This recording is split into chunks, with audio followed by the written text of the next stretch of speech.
Adrian Finnegan, and this is Counting the Cost on Al Jazeera, your weekly look at the world of business and economics. This week, he's called himself Tariff Man. Donald Trump has threatened levies on imports from friends and foes, among other measures. So how will his economic policies affect Americans and the rest of the world? California's wildfires are on track to be the costliest disaster in U.S. history, but the state's insurance companies are in crisis. So who'll pay to repair the damage?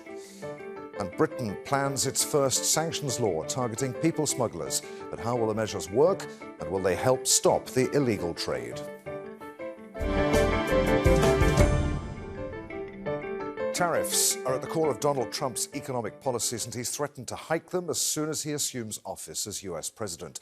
It's not just U.S. trade rivals who could be affected by the measures. Its allies are at risk too. Trump says the measures are aimed at protecting American industries, but he's gone as far as threatening to use economic force against Ottawa after suggesting that Canada should become the 51st U.S. state. Many economists have warned that his policies, which also include aggressively cutting taxes for some, could reignite inflation and spark a global trade war. But will they? We'll discuss all that with our guest shortly. But first, Victoria Gatenby reports. Imposing hefty tariffs on imported goods is a threat Donald Trump repeated throughout his campaign. To me, the most beautiful word in the dictionary is tariff. More recently, he refused to rule out using military force or economic coercion to seize the Panama Canal, take control of Greenland from Denmark, and force Canada into becoming a U.S. state. We need them for economic security.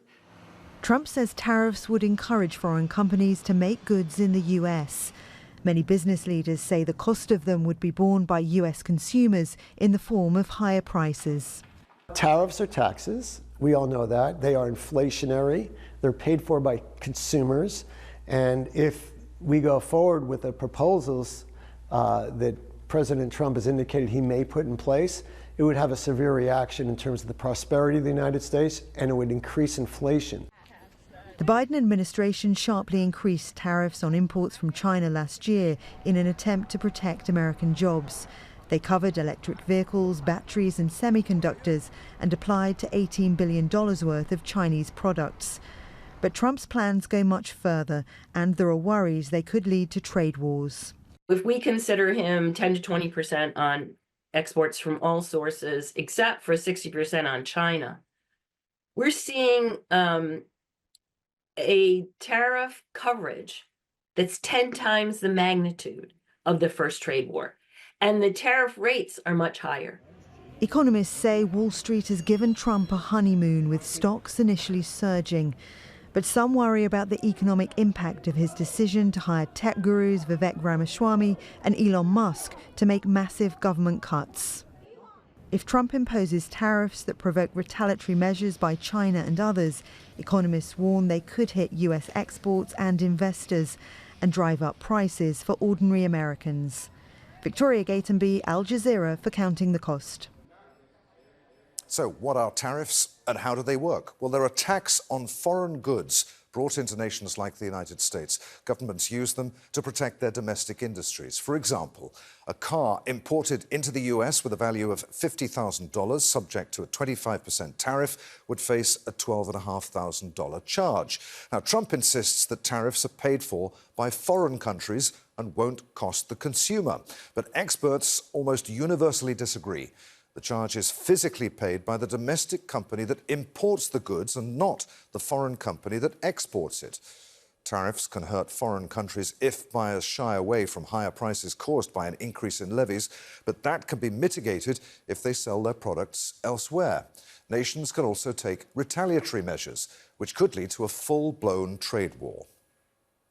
Stephen Oaken is the CEO of APAC Advisors and former Deputy General Counsel at the US Department of Transportation. He joins us now from Singapore. Stephen, good to have you with us. So, as we heard, Trump's favourite word in the dictionary is tariffs. What can we expect of him? Will he follow through on his threats, bearing in mind that you and I are talking a couple of days before the inauguration? Yes, he will follow through.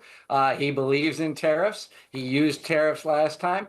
President Biden continue those tariffs, which the the Trump administration incoming believes validates that everything they did was correct. So we're going to get tariffs, and we're going to get even more tariffs than we have right now.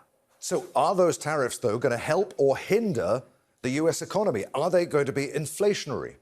They will probably be inflationary to some degree. Two things to keep in mind. First, the Trump administration will believe they can offset some of that inflationary impact from the tariffs by, taking action such as deregulatory impacts that they'll look at doing in terms of the United States. So they will do some things that can offset it. But more importantly, they believe that the United States has to have these tariffs because, one, it ensures a level playing field, especially with China. Two, it protects the U.S. national security. And if the cost of protecting U.S. national security is a little bit of inflation with tariffs, well, then that's a price worth paying. How do you see, then, the relationship with China developing over the course of the Trump administration? Well, I mean, I think with the starting point for the Trump administration, and frankly for the Biden administration, and even towards the tail end of the Obama administration, is that China has taken action after action after action against the United States that has been unfair. It's been unfair in terms of forced technology transfers. When U.S. and other companies come into China, they're expected to give up their technology. It's unfair competition because of all the state subsidies that China has been doing. It's unfair competition with regards to the Made in China 2025 policy that's been in place for a decade now. That has worked for China. China is now dominating a lot of the key sectors of the 21st century, such as electric vehicles. And so this is in reaction to what China has done. So it's not so much what is Trump going to do to level that playing field, to retaliate against China, is will China be willing to engage with the United States, or is China going to further retaliate that will increase the trade war that we have ongoing now? All right, so that's China dealt with. What about the rest of us? Do we need to worry about Trump's tariffs? How is all of this going to play out and affect all of us and the rest of the world? Yeah, well, first, if you look at what's going to happen to the rest of the world with regards to China, this is not the U.S. against China. Other countries need to protect their sectors against China. You have tariffs coming on China from the EU, from Brazil, from countries in Southeast Asia because of the same unfair trade practices that China is using when it comes to electric vehicles. You also have concerns throughout the world, including the United States, but everywhere else, about China's excess capacity that they're dumping into markets that's hollowing out some of the industrial bases that you see in the U.S. and you see elsewhere. So part of this is going to be, is the world, in the EU, Southeast Asia, in parts Japan, Korea, what are they going to do vis-a-vis China? And then how is China going to react? Because if you see this, China plus one, this diversification of supply chain out of China because of the tariffs the U.S. has been putting on. It's not just the U.S. and the Japanese and the Europeans that are diversifying out of China. It's the Chinese who are diversifying out of China. And what is that going to do? There's upsides and downsides for countries for where China's diversifying. So it really is not just that what's going to happen between the U.S. and China. It's all the effects from that. In addition to, and I think to your point, Adrian, the U.S. is also going to put tariffs on other countries, Canada, Mexico, the EU. We're going to see that as well. And so, yeah, we're in for a lot of tension in trade going forward throughout the world as a result of Donald Trump's presidency and his approach to an America First agenda. I'm glad you brought up Canada there. What are we to make of that nonsense? And also his threats to take Greenland by force and take back the Panama Canal. Well, okay, so one's tariffs and one's more of a national security strategy that he seems to have going. With regards to Canada and Mexico in particular, this is where Donald Trump says it's better not to work in the existing rules-based system, the WTO or trilateral or plurilateral trade agreements, but it's better for us to engage one-on-one bilaterally with countries, because anytime the U.S. negotiates with someone, the U.S. is in a superior position because it has a larger economy, it has a stronger military, it has a bigger market. It's just got advantages for any one-on-one negotiation. And what Trump does is he weaponizes the economy, he weaponizes tariffs. And so he says to Canada, or he says to Mexico, I don't like what's happening at the border. I don't like what's happening at immigration. It's that piece is more of a bargaining chip, and we will see if countries are able to come to some bargain like Canada and Mexico. One would think so. One could say it's to the U.S.'s short-term benefit, but it probably harms the U.S. in the long term. And finally, what about the markets? To what extent will they act as a guardrail against some of Trump's more extreme desires, if you like? I mean, look, that is one of the only guardrails that seems to be left on Donald Trump's actions. What we're seeing so far in the hearings in the Republican-controlled Congress, in the House, in the Senate, they're going to do seemingly almost anything that Donald Trump says. So you're not going to have a check from the Congress. The courts don't seem to be standing up to him. They give deference much more to the executive branch and the president than they have done in the past. So the courts aren't necessarily going to be a check. The check is going to be the markets. And that is going to be the argument that people are going to have to make, governments, businesses, investors, when Donald Trump and his administration take those actions that are inflationary, both with regards to tariffs, with regards to deportation that's going to lead to wage inflation in the United States if he carries out what he's claiming to do. The markets are our guardrail, and we're going to have to see if the guardrail holds, or if Donald Trump is going to say it differently this time. More important to focus on our national interest, regardless of the market's going to take a hit. Really good to talk to you, Stephen. Many thanks indeed for being with us. Thank you. Large swathes of land were burned, thousands of structures destroyed, and entire neighbourhoods that were once home to multi-million-dollar properties reduced to ash and rubble. The cost of the damage caused by the wildfires in Los Angeles is estimated to run into tens of billions of dollars, and they could become the costliest wildfires in US history in terms of insured losses. Now, that spells trouble for insurance companies, which are already in crisis. Families and businesses are trying to pick up the pieces as recovery operations continue. Michael Appel reports. A scene of devastation.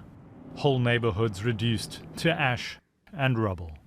Thousands of people lost everything: their homes, their property, memories, and in most tragic cases, their loved ones. The fortunate were insured and will be compensated, but many were not. In the past few months and stuff, some of the homeowners have had their insurances canceled just because the insurance company didn't want to cover them anymore. So there are some people who will be without insurance. California's insurance crisis has been brewing since wildfires in 2018, which resulted in big losses for insurance companies. They've since become wary of issuing policies to those living in high-risk areas. The FAIR program, backed by the California government, was introduced to offer protection to property owners who could no longer find it in the private market. But it's expensive and provides less coverage than commercial plans. We're going to make sure that the FAIR plan and those in it get the help that's guaranteed under that program. We'll do whatever's necessary. We're going to also have to address the broader insurance crisis that has forced people into the FAIR plan. For some, the cost of insurance was simply too high. It's estimated that 10.5% of homeowners in California, more than 800,000 people, have no coverage at all. The federal government will help to rebuild roads and infrastructure, but whether it will step in to help individual home and small business owners remains to be seen. Although the federal government is going to cover 100% of the cost for the next 180 days for things like firefighter overtime pay, debris removal, temporary shelters, it's going to cost tens of billions of dollars to get Los Angeles back to where it was. So we're going to need Congress to step up to provide funding. Worsening and more frequent fires blamed on climate change have made it harder for insurance companies to predict their potential losses from weather-related events or to recover them. A number of companies have left California entirely. And if this trend continues, many more homeowners will be unable to afford coverage, increasing the risk of an insurance crisis in the state. Michael Apple, Al Jazeera, for Counting the Cost. Jason Kirkpatrick is a climate expert and head of communications at Razom. We stand. He joins us now from Berlin. Good to have you with us, Jason. Is it possible at this early stage to put an accurate figure on the total damage and the cost to the economy and the sectors that have been most affected? Yeah, costs we're hearing so far about the LA fires because of this extreme weather disruption we're seeing getting worse and worse. The first costs we're seeing are $40 billion possibly to the industry, says Wells Fargo. We've seen figures of up to $275 billion for the entire economic losses. The governor of California says probably the worst ever natural catastrophe. And this affects all sorts of sectors that you might not even think of. For example, Hollywood and the film industry there, they generate revenues of up to $45 billion a year. And a lot of the filming, for those of us from Los Angeles, we know a lot of the filming happens around there, up in the hills. We heard about Malibu burning, Beverly Hills. So there's some concern about the film industry slowly starting to move out of LA. So the impacts are horrendous and they need to be addressed. And the good thing is that in terms of extreme weather that gets worse and worse and makes these fires and all sorts of floods worse and worse, we can address that in a cost-effective way that actually profits. It's a staggering cost. Who's going to pick up the bill? Right. Well, insurance companies are backing out, and that's even turning into this public-private partnership, which we see also with flood insurance. This is not just impacting California around fires or Florida around hurricanes, but Europe, England or Germany have insurance companies complaining about floods and flooding and losing billions.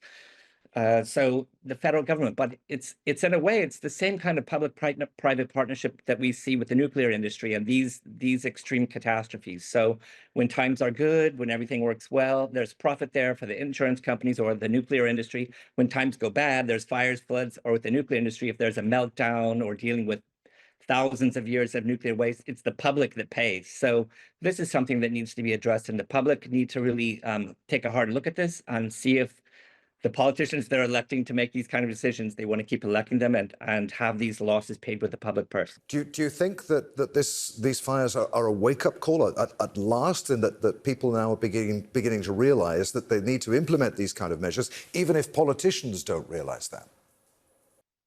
Yes, slowly. And luckily for us that are concerned about climate disruption, clean energy, and lives are lost too.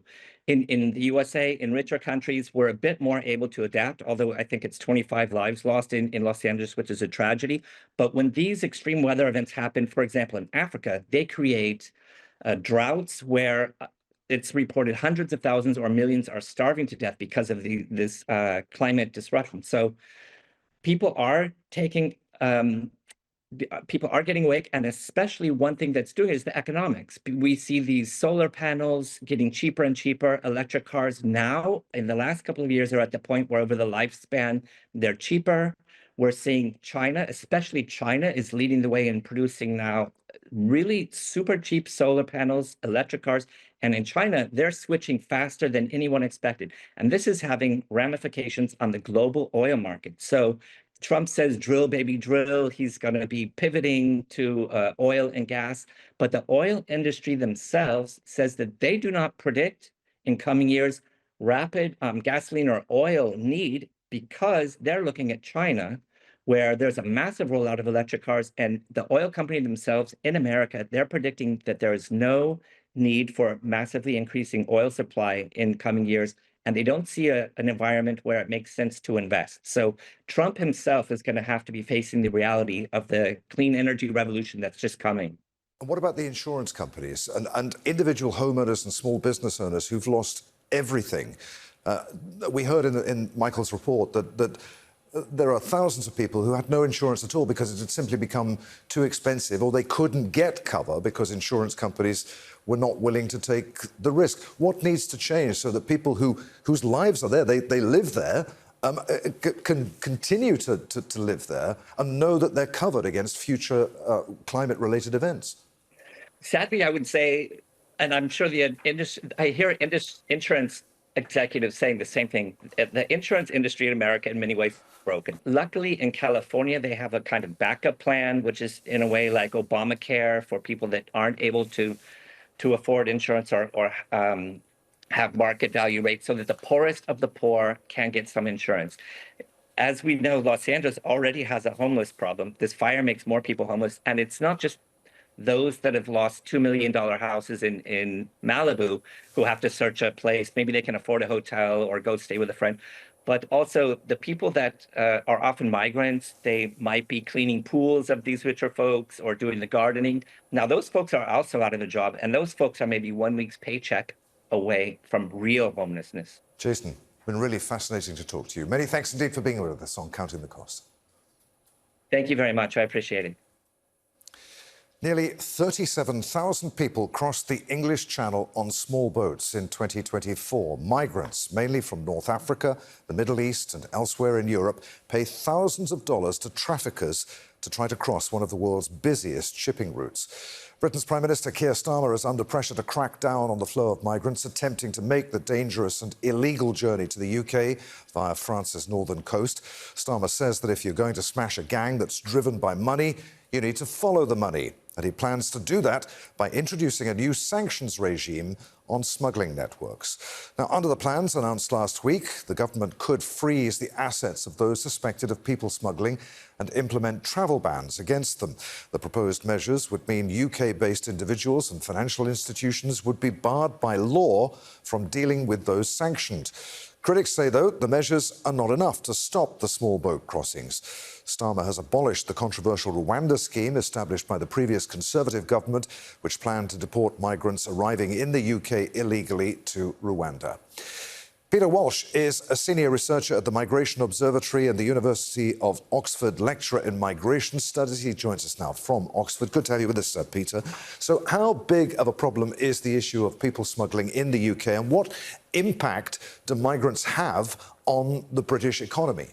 It is a big problem. It certainly attracts an outsized proportion of attention, mostly negative attention. You mentioned that last year some 36,000 people arrived in small boats without authorization across the English Channel. Now, almost all of those, if not all of them, so far as we are aware, had their journeys facilitated by smugglers. These days, it's just not possible to make that journey without the assistance of these people smuggling networks. Now, with regard to effects on the economy, if we're thinking about unauthorized migrants, and by the way, most of these migrants, once they arrive in the UK, they claim asylum, and according to UK law, they're not permitted to work until they've been in the country for at least 12 months. So that's waiting for at least 12 months for a decision on their asylum claim, and waiting for that period through no fault of their own. And that's quite a large share of people, but that's a fairly restrictive policy. Other countries like Sweden, Australia, Canada allow asylum seekers to work straight away. Germany, it's after 3 months. So that's quite a tough policy. And we have seen in recent months, and indeed years, pressure on the government from refugee charities, most recently from the head of the Migration Advisory Committee, that's the independent body that advises the government on its migration policy, to actually release this ban. And the argument is that when these people arrive, if they're destitute, the government is obligated to provide them with accommodation and asylum support payments.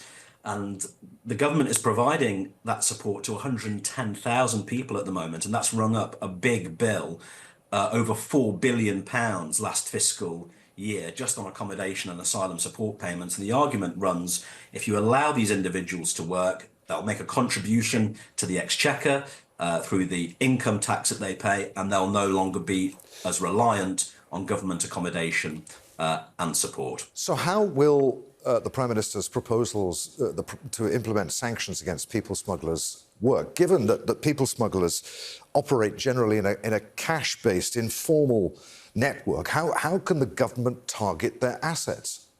It's a great question, and the government hasn't provided enough clarity on this. It did gesture in its press release on this policy on sanctions of the importance of cooperation with other countries. That, of course, is absolutely critical.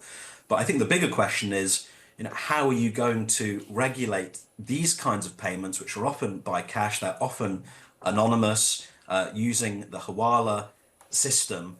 And for the time being, we do not have a clear answer to that question. Now, in theory, remember, this is part of an approach summarized by the three-word phrase, smash the gangs. Now, in theory, if you invest more resources in disrupting the activities of the smuggling gangs, then more will be brought to justice.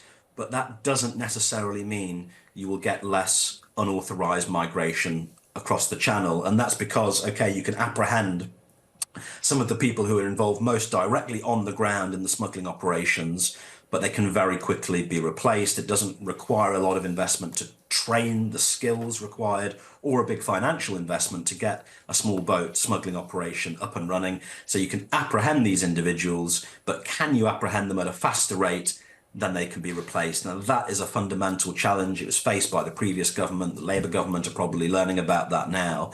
The other one, of course, is those are the lower level individuals, but what about the masterminds, the senior figures in the smuggling networks? The challenge there is that they often operate in countries far beyond not only the UK's jurisdiction, but beyond that of Europe, in countries like Afghanistan, Syria, Iraq, Iran. So for these sanctions regimes to have a real tangible impact on disrupting smuggling activity, you need close cooperation with those countries. Raises another big question about how this is actually going to work in practice. Peter, it's been great to talk to you on Counting the Cost. Many thanks indeed for being with us. Thank you very much indeed. And that's our show for this week. If you'd like to comment on anything that you've seen, you can get me at A Finnegan on X. Try to remember to use the hashtag AJCTC when you do. Or you could drop us a line. countingthecost@aljazeera.net is our email address. There's plenty more for you online at aljazeera.com/CTC. That takes you straight to our page, and there you'll find individual reports, links, even entire editions for you to catch up on. But that is it for this edition of Counting the Cost. I'm Adrian Finnegan from the team here in Doha. Thanks for being with us. The news on Al Jazeera is next.